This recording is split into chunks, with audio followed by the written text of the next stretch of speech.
Jeremias, capítulo de número 18, versículo 1 até o 6.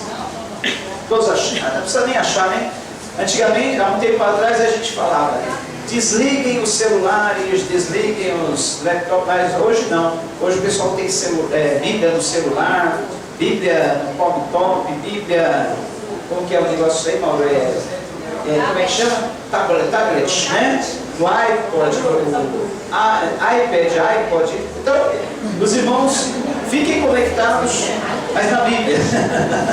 Hoje nós não precisamos pedir para desligar, é só conectar na Bíblia. Então, quem tem Bíblia, abre a Bíblia. Quem tem iPod, quem tem iPad, quem tem tablet, liga. Quem tem celular, como é que chama?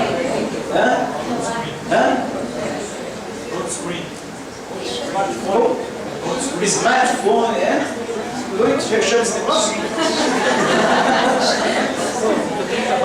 Sei lá. Então, quem tiver algum equipamento que dê para ligar na Bíblia, fique ligado na Bíblia, tá bom? Então, se não tiver alguém com o celular ligado, não escreve não que ele está lendo a Bíblia. Já falaram para mim, pastor, quando eu fico com o celular, eu estou lendo a Bíblia. Espero que seja. Espero que seja. É a tecnologia, né? Temos que nos adequar. Então, porque eu falei, se você não encontrou na Bíblia aí, não conseguiu abrir, é só dar uma olhadinha em cima. Jeremias 18:6. Esta é a palavra que veio a Jeremias da parte do Senhor. Vá à casa do oleiro, e ali você ouvirá a minha mensagem.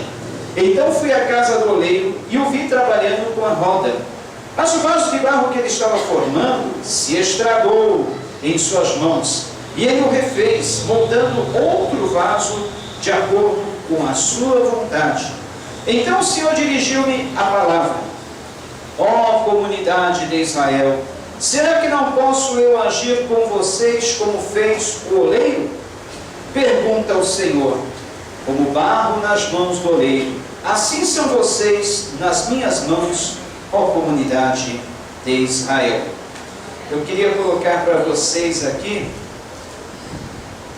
algo que eu separei, que eu achei muito interessante. Se o nosso amiguinho aqui deixar. O plugin falhou. Que pena, que pena. Olha a carinha do bichinho aqui, ó. Ele está dizendo falhou. Ai, ai, ai. Vamos ver aqui se ele volta. Pastor, É? a Daniela falou para o senhor atualizar a imagem. Faz aqui para mim, por favor. Faz aqui F5. para mim. Hã? F5. F5? O que é F5 aqui? Bem, esse é nosso técnico de informática. Agora eu estraguei aqui a coisa. O que adianta a tecnologia sem saber usar direito, né? Volta aqui. Aí. Faz aí um negócio para você falar. Agora já é. É isso aí. Como que é esse negócio aí? Agora foi. Deixa eu só.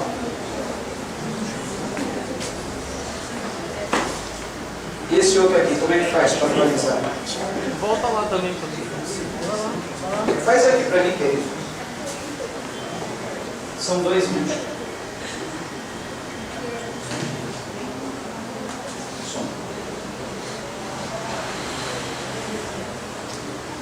É que eu quero passar esse vídeo para vocês terem uma ideia sobre como é o trabalho de um oleiro com o seu barro, fazendo vaso.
processo da confecção de um vaso.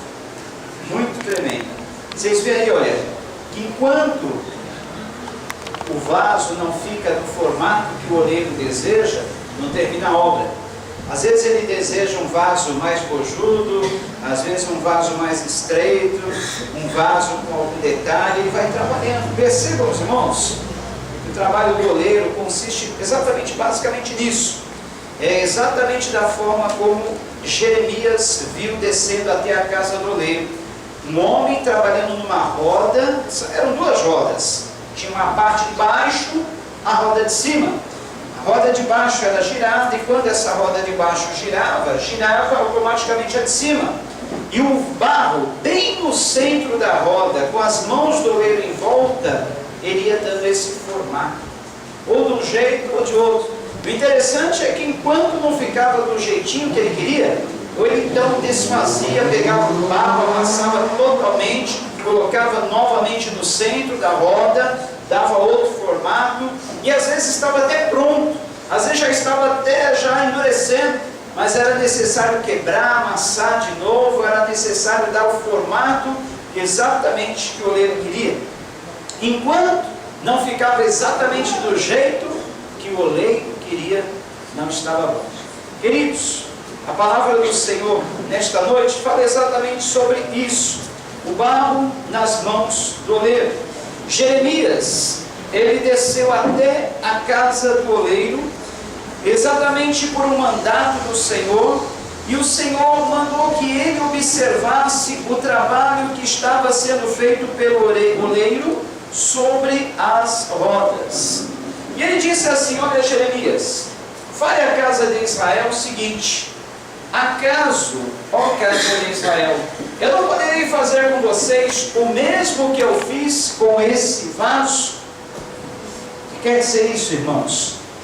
Israel, a casa de Israel, a nação de Israel, estava passando momentos difíceis, lutas, provas, dificuldades, como eu e você passamos.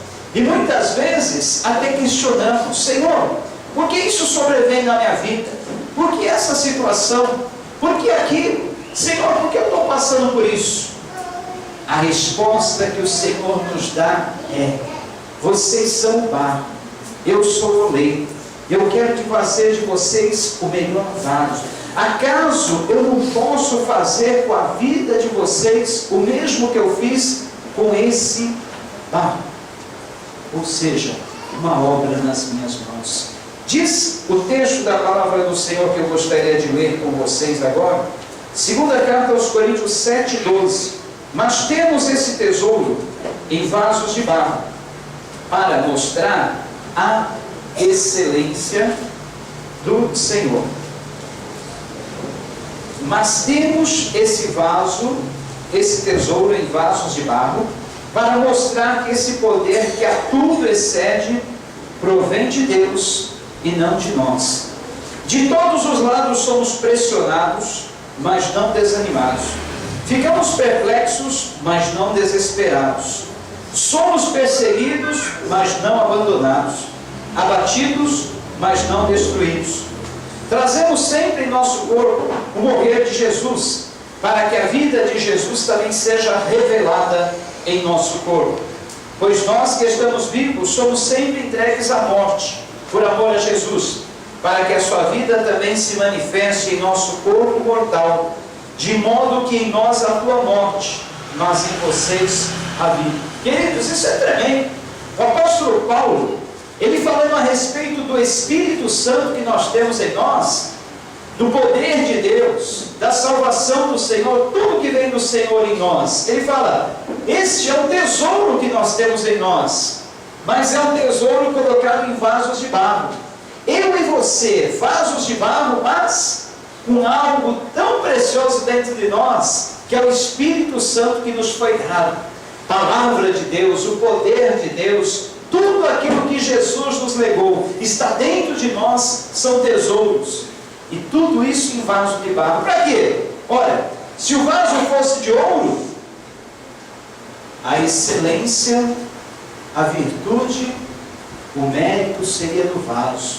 Ninguém ia olhar para o que está dentro, era só para o vaso. Olha que vaso bonito, ouro, prata, pedras preciosas. Mas não, Deus resolveu colocar esse tesouro dentro de um vaso de barro. Para quê? Para que a excelência do poder seja de Deus e não de nós. Então eu e você somos vasos de barro, queridos. É por isso que muitas vezes nós gememos angustiados, é por isso que muitas vezes nós choramos, é por isso que muitas vezes ficamos perplexos, é por isso que muitas vezes nós sentimos tantas coisas em nós, porque somos de barro, exatamente de barro. A palavra do Senhor diz que nós, o homem, foi criado do pó da terra. É tão verdade que todos os elementos químicos encontrados na terra estão presentes no nosso corpo também. Então nós somos pó, nós somos barro, exatamente isso. E dentro desse vaso, desse pote de barro, está um tesouro de valor incalculável. É por isso que Paulo fala, de todos os lados somos pressionados. Você sofre pressão na vida? Normal. Mas não fique desanimado. Muitas vezes ficamos perplexos. Muitas vezes perplexos sem saber o que fazer. Ficamos assim meio que, ai meu Deus, e agora? O que será? Mas não nos desesperamos. Somos perseguidos, quem não é perseguido? Mas saiba que nunca abandonada por Deus. Abatidos, mas não destruídos. Que coisa maravilhosa. Trazemos sempre em nosso corpo o morrer de Jesus, para que a vida de Jesus seja revelada em nosso corpo. Em outro texto, o apóstolo Paulo fala que nós somos como ovelhas levadas ao matadouro todo dia. Porque é morrendo em nós mesmos que a vida de Cristo é revelada em nós. Vamos dizer junto comigo, por favor. Morrendo em nós mesmos, a vida de Cristo revelada em nós. Olha, a vida de Cristo só pode ser revelada em nós se nós morrermos para nós mesmos. Porque se nós estivermos vivos, bem vivos, Cristo, a vida de Cristo não vai se manifestar em nós. Mas quando nós morrermos para nós mesmos, revelamos a vida de Cristo em nós. Pois nós que estamos vivos, somos sempre entregues à morte por amor a Jesus, para que a sua vida também se manifeste em nosso corpo mortal, de modo que em nós a tua morte, mas em vocês a vida. Que coisa maravilhosa. Então, irmão, glorie-se na tribulação, conforme nós falamos ontem, a respeito da carta que Tiago escreveu. Devemos nos gloriar nas tribulações, sabendo que a tribulação produz em nós perseverança. E além da perseverança que ela produz em nós, vai também manifestar a vida de Cristo em nós. Tem outro texto, segunda carta de Timóteo 2, 20 a 21. Diz assim: numa grande casa há vasos, não apenas de ouro e prata, mas também de madeira e barro, alguns para fins honrosos, outros para fins desonrosos. Se alguém se purificar dessas coisas, será vaso para honra, santificado, útil para o Senhor e preparado para toda boa obra. Fuja dos desejos malignos da juventude e siga a justiça, a fé, o amor e a paz, juntamente com os que de coração puro invocam o Senhor.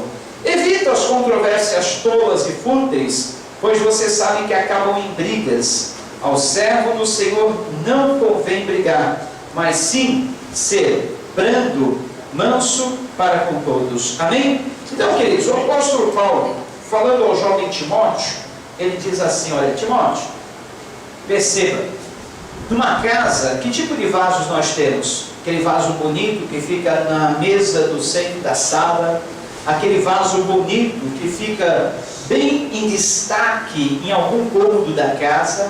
Mas tem também, na mesma casa, um vaso meio quebrado, ou um vaso meio feinho, que já não pode mais estar dentro da casa, fica lá no jardim, lá fora. É um vaso já não muito honroso.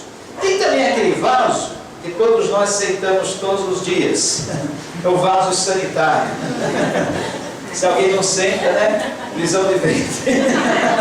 Fica muito laxante. Mas nós temos esse vaso também na casa, o vaso sanitário. Este é para um fim não honroso, como diz aqui o apóstolo Paulo. Ele diz que numa casa há vasos de honra E há vasos para fins não honrosos, vasos de prata, vasos de ouro, vasos de barro, vasos de madeira, todo tipo de vaso, vaso de cerâmica.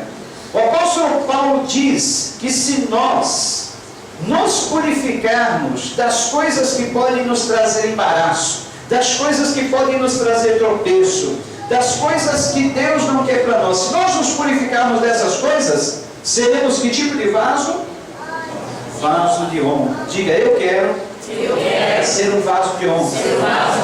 Mas eu preciso me purificar das coisas que podem atrapalhar a minha vida.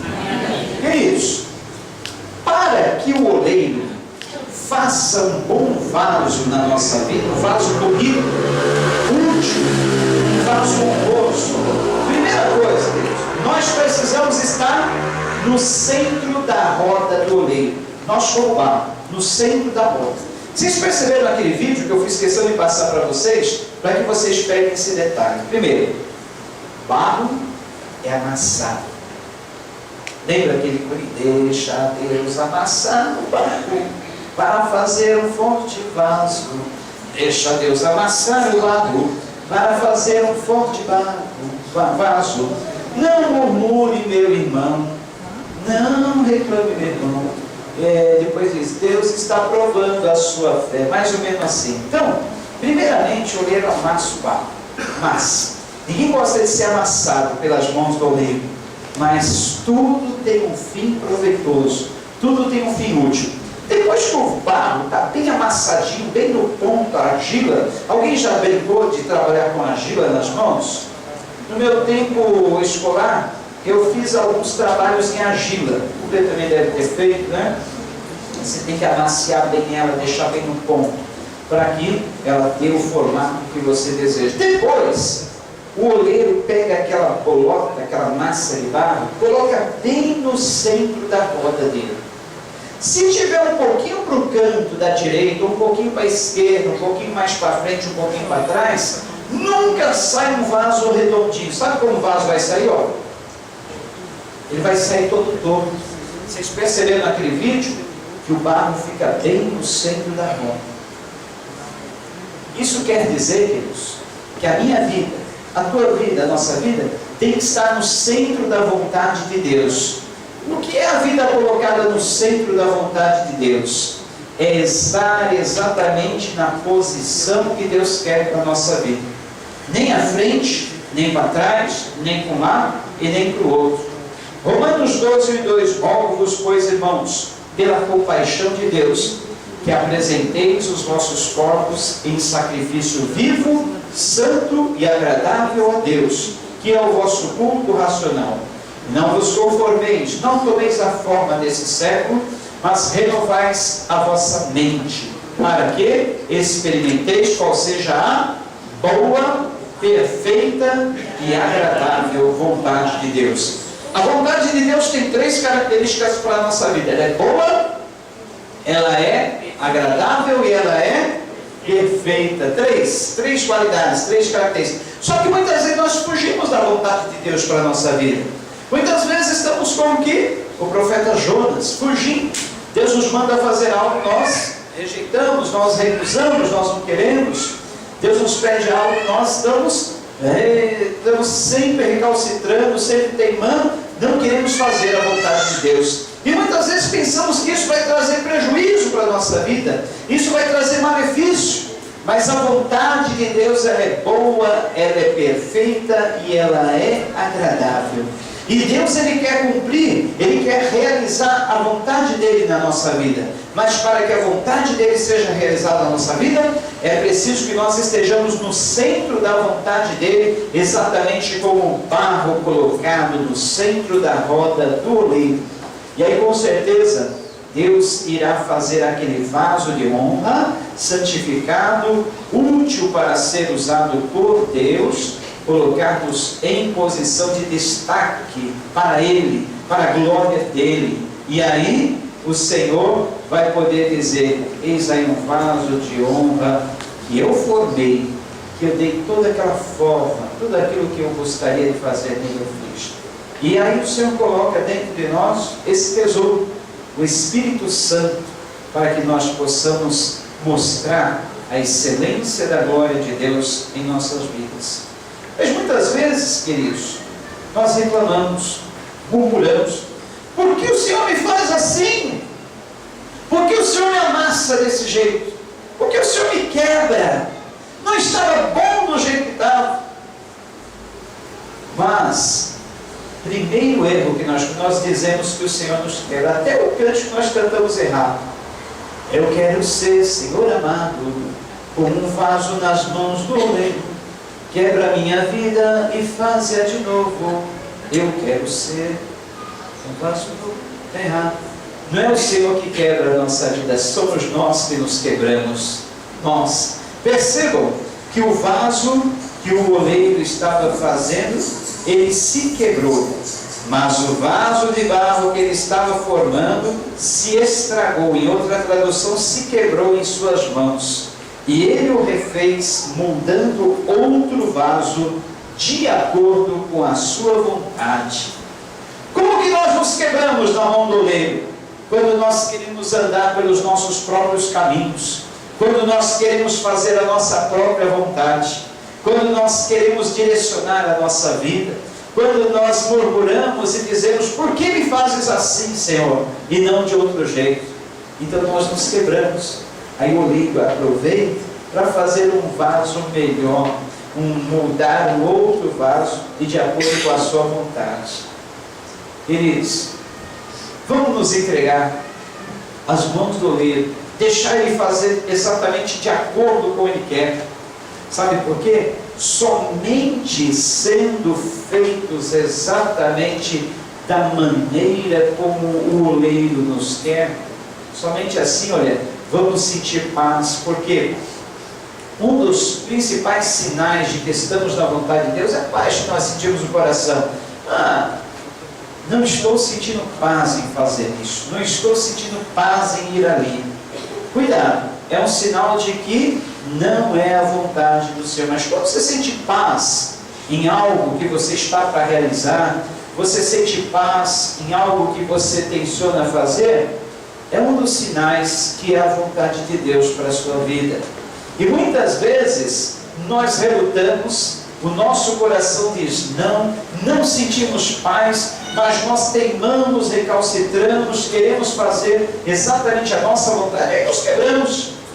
Aí vem a dor, porque quando nos quebramos, a dor é terrível, e pior de tudo ainda, depois temos que ser amassados novamente, temos que ser modelados novamente, tudo de novo.